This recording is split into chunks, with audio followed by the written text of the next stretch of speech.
ओम यज्ञ स्वरूपाय जटाधराय पिनाकहस्ताय सनातनाय दिव्याय देवाय दिगंबराय तस्मै यकाराय नमः शिवाय।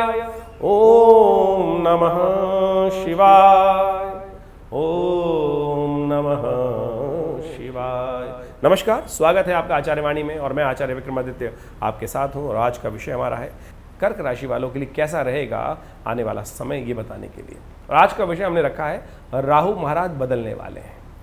जाने से पहले राहु महाराज जो आपके दशम भाव में चल रहे हैं, बृहस्पति के साथ चल रहे हैं। और जब बृहस्पति के साथ राहु महाराज वहाँ चल रहे हैं तो वहाँ विशेष तौर पर आपके लिए कुछ अच्छा कुछ खराब समय जाता दिखाई दे रहा है। लेकिन जब से बृहस्पति यहाँ पर आए हैं, राहु के साथ युति बनी है, तब से दिक्कत ज़्यादा बढ़ गई होगी। योग ऐसा बनता दिखाई दे रहा है। तो कर्क राशि वालों विशेष तौर पर ऐसे में कौन से खास उपाय कर देखिए, ग्रह जितनी दुख देते हैं ना, कहा जाता है कि गोचर में जितना दुख आरंभ काल में देते हैं, मध्य काल में देते हैं, लेकिन जाते जाते कई बार वो भाग्य जगा जाते हैं। अब राहु महाराज जब आए थे यहाँ पर, वो आए थे विशेष तौर पर 12/4/2022 को, यानी आज से करीब करीब 17.5 महीने पहले। अब राहु जाने वाले हैं आपके नवम भाव में। अब 30 तारीख को बदलेंगे, 30 अक्टूबर को, और वो वहाँ से वापस भाव में जाकर आपकी जब मीन राशि में जाएंगे तो मीन राशि आपकी पड़ती है वो नवम भाव में। नवम भाव बहुत इंपॉर्टेंट है, धर्म का भाव है। हो सकता है आपको कष्टों में ऐसा कर दे कि जो समस्याएं उत्पन्न कर सकता है। नवम भाव में जाकर यदि व्यक्ति धर्मविहीन हो जाए तो कहा जाता है कि राहु धर्मविहीन कर देता है, और जितना धर्मविहीन होता है व्यक्ति के जीवन में उतने कष्ट बढ़ जाते हैं।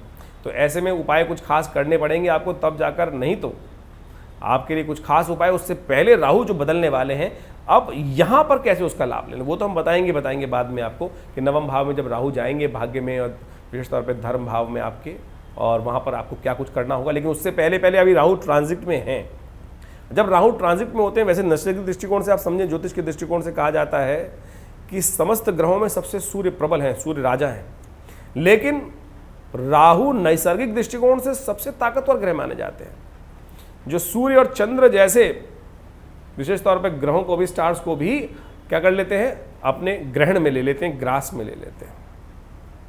राहु अमृतपान करे हुए हैं, और ऐसे में देवता भी उनका कुछ दुष्प्रभाव नहीं कर सकते। राहु हमेशा ग्रास देने के योग बनाते हैं, और जब ग्रास देते हैं तो विभिन्न बड़े बड़े जो सूर्य जैसे सबसे इम्पोर्टेंट ग्रह, उन पर भी छाया अपनी डालकर उनको अस्त कर देते हैं, उनके प्रभाव को छुपा देते हैं। ग्रहण में आप देखते ही हैं। तो ऐसे में इसलिए राहु के नैसर्गिक दृष्टिकोण से सबसे ज़्यादा ताकत ग्रह को मानना चाहिए हमको।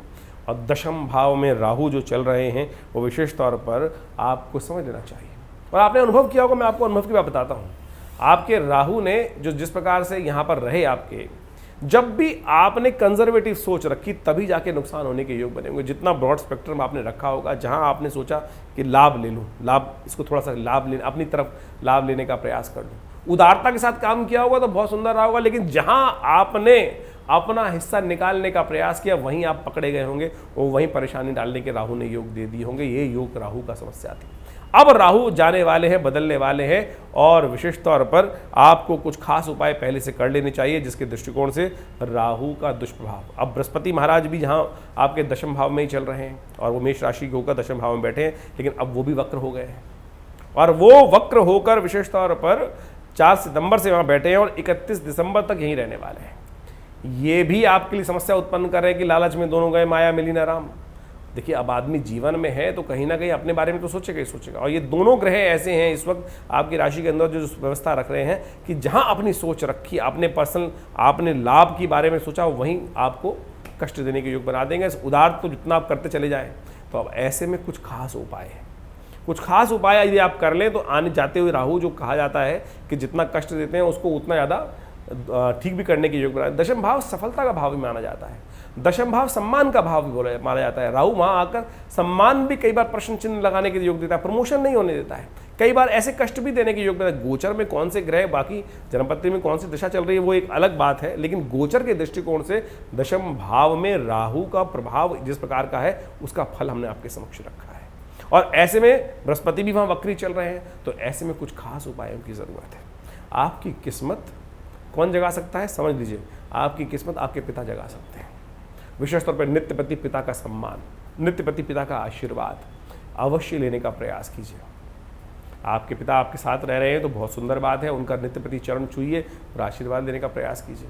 और यदि वो साथ में नहीं है तो उनसे फ़ोन पे बात कर लीजिए, कुछ भी कीजिए, उनके साथ अपने संबंधों को मधुर रखना, आपके उनका आशीर्वाद नित्य प्रति लेना, ये आपके लिए बहुत ज़रूरी है। ऐसे में यदि आप पिता का आशीर्वाद लेते हुए ये काम करेंगे तो बहुत सुंदर तरीके से राहु जाते जाते आपके वारे न्यारे कर सकते हैं। तो समझ लीजिए 30 तारीख को राहु बदलेंगे, 30 अक्टूबर को राहु बदलने वाले हैं और उसके बाद आपके नवम भाव में जाएंगे और वहाँ भाग्य में जाकर कई प्रकार के कष्ट देने के योग बना सकते हैं। तो उसकी तैयारी आपको पहले से कर लेनी चाहिए।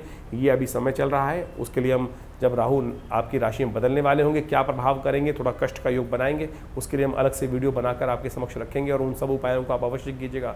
नहीं तो भाग्य को सुलाने का प्रयास कर सकते हैं राहु महाराज वहाँ जाने के बाद।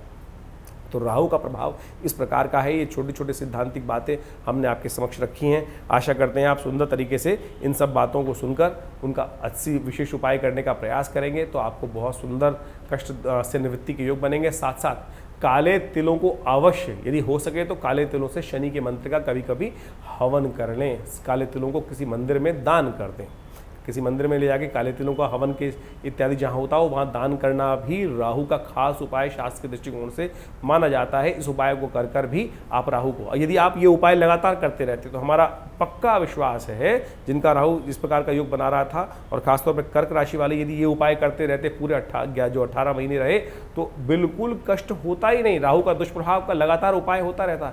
काले तिल आपकी राशि के साथ विशेष तौर पर संबंध कार्य जहाँ राहु का योग बन रहा है उसके साथ विशेष तौर पर संबंध रखते हैं और ऐसे में देव स्थल पर किसी यज्ञ इत्यादि के लिए काले तिलों का दान करना एक राहु का बड़ा सुंदर उपाय माना जाता है। और यदि शाम के समय काले तिलों के द्वारा ओम भ्रांग भ्रींग भ्रौंग से राहवे स्वाहा इस मंत्र के द्वारा कम से कम 108 आहुति नित्य प्रति दे दी जाए तब भी राहु का सुंदर तरीके से उपाय किया जा सकता है।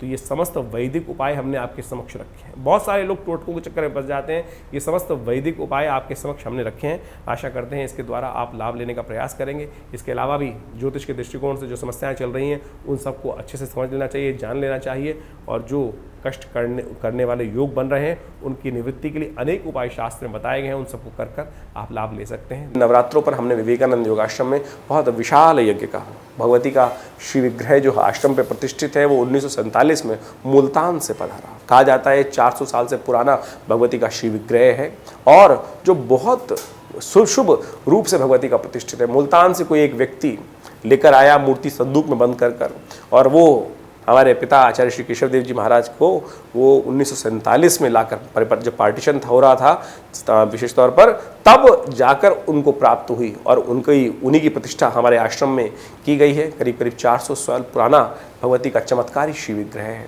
और उन्हीं के सानिध्य में ये विशाल माँ भगवती का यज्ञ जो किया जा रहा है, सहस्त्र चंडी महायज्ञ किया जा रहा है, उसमें सब लोग विशेष तौर पर इस दुर्गा सप्तशती के संपूर्ण 13 अध्यायों का नित्य प्रति यज्ञ करते हैं और आप भी उस यज्ञ में स्वयं सम्मिलित हो सकते हैं। जो कहते हैं ना कि माँ भगवती कृपा प्राप्त होती है नहीं होती पता ही नहीं चलता है। इस यज्ञ में जो बैठते हैं पिछले बहुत अनेक वर्षों से करीब यहाँ से आश्रम पे ही सत्ता आज़ादी के बाद से प्रतिष्ठित मूर्ति है और भगवती का ध्यान कर कर यज्ञ करने से समस्त प्रकार के कष्ट दूर होने के योग बन जाते हैं। ऐसा हमने स्वयं हजारों लोगों पर देखा है। आप भी आइए, माँ भगवती का दर्शन करें, कल्याण के योग बनाएं। धन्यवाद, नमस्कार।